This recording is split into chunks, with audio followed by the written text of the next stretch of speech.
RMC, Apolline Matin, 8h50, face à Canteloup. Tous les jours, l'info revisitée par Nicolas Canteloup. Éric Ciotti, le président de l'Union des droites, était mon invité et il est resté avec nous. Rebonjour Éric Ciotti. Bonjour. Rebonjour. Et Christian Estrosi, tiens d'ailleurs, voulez-vous dire un mot Éric Ciotti? Bonjour chère Apolline de Malherbe et bonjour à monsieur Ciotti.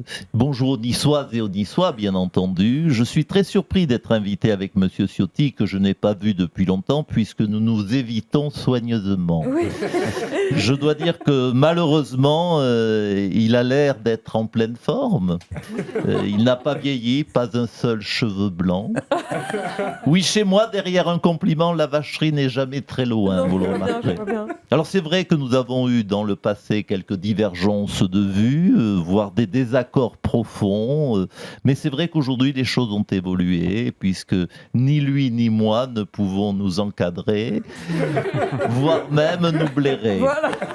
Je pense donc qu'aujourd'hui, pour le bien des Niçoises et des Niçois, il est temps d'enterrer la vache de guerre pour passer de façon plus raisonnable à la tronçonneuse. Ah oui, à la tronçonneuse. Merci Christian Estrosi. Éric Ciotti, justement, vous êtes candidat vous-même à la mairie de Nice. Vous vouliez répondre?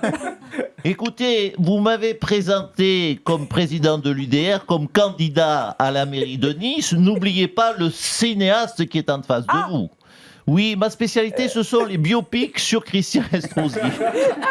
Qui sont, je ne sais pas si vous avez vu, mais qui sont de véritables succès sur les réseaux sociaux où je mets en valeur le bilan calamiteux à la mairie de Nice. Ah oui. J'ai commis quelques petits courts-métrages à succès comme Le port de la honte, Oui. Une ville dégueulasse, L'urbanisme sans permis. Voilà. Et je suis en ce moment sur 2 longs métrages en préparation. Christian Estrosi, Anatomie d'une chute. Et qu'est-ce qu'on a fait au bon Dieu pour avoir Christian Estrosi? C'est pas un peu obsessionnel, ça, quand même, monsieur Ciotti? Obsessionnel, non. Bon, je vous l'accorde, c'est peut-être un peu mono-sujet. Oui. Mais je vous rassure, je suis sur l'écriture de la suite du film d'Amélie Poulain. Ça va s'appeler Le fabuleux destin d'Éric Ciotti. Ah, c'est beau. On va sortir un peu de Nice pour élargir. Quel est votre regard sur Donald Trump et sa politique contre l'immigration? Alors ça tombe bien, on parle d'immigration, parce que j'avais préparé l'interro, j'avais travaillé le sujet. Ah oui, sur l'immigration, ça vous Je intéresse me comme doutais que ça allait sujet? tomber là-dessus. Écoutez, chez Monsieur Trump, écoutez, d'abord, je ne suis pas américain. Hein, voilà, il y a à boire et à manger, mais force est de constater que sa politique de l'immigration est un succès dont il faut s'inspirer. Et je vous le dis ici, si je suis élu à Nice, moi aussi, je créerai une politique d'immigration qui va traquer les Mexicains à Nice. Il y a des Mexicains à Nice? Non, mais c'est pas grave. Écoutez, Madame de Malherbe, on va pas s'arrêter à ce genre de détails. S'il n'y a pas de Mexicains à Nice pour ma politique migration, j'en ferai venir. Voilà.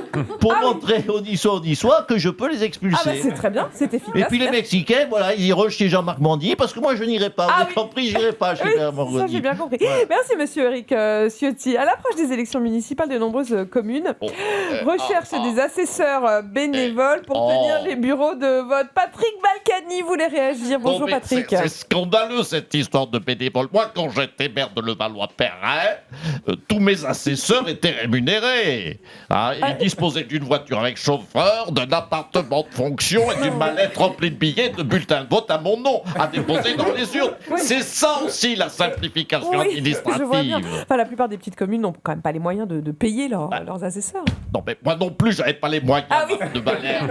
Je suis fauché depuis 40 ans, tout le monde le sait. Non, mais j'y suis quand même arrivé. Il suffit d'avoir un bon comptable, compréhensif, qui apprécie les séjours all inclusifs dans un riad à Marrakech. Voilà. ça aide. Alors, s'il y a des maires qui nous écoutent et qui trouvent pas d'assesseurs, je peux les aider à organiser leur élection. On sait faire. Il suffit juste que le maire me dise avec combien de voix il veut être élu, un score serré à 51%, ou plutôt, s'il préfère, un plébiscite à 75%. Voilà.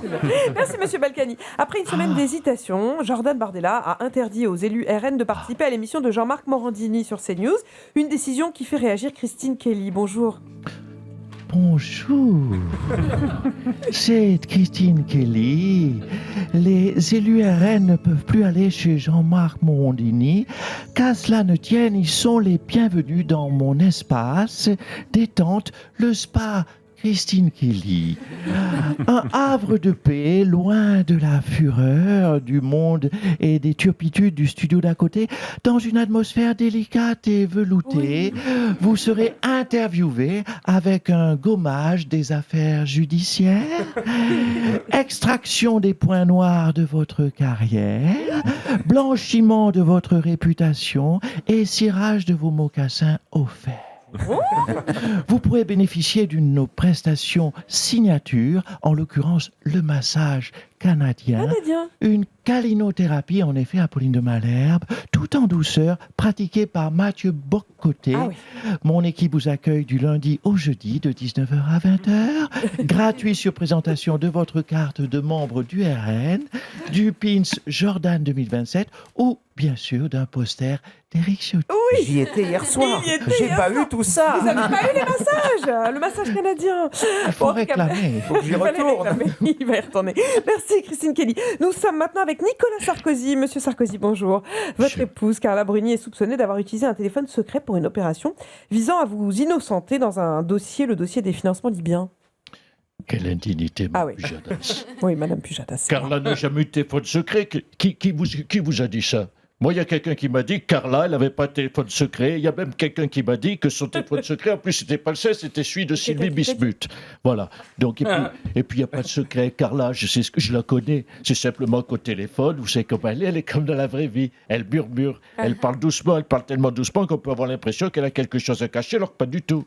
Au-delà de ça, vous avez quand même engagé une procédure pour ne plus porter votre bracelet électronique. Mais Mme Pujadas, le bracelet électronique, je le supporte très bien. Si j'en veux plus, c'est pas pour moi, c'est pour la France. Ah oui.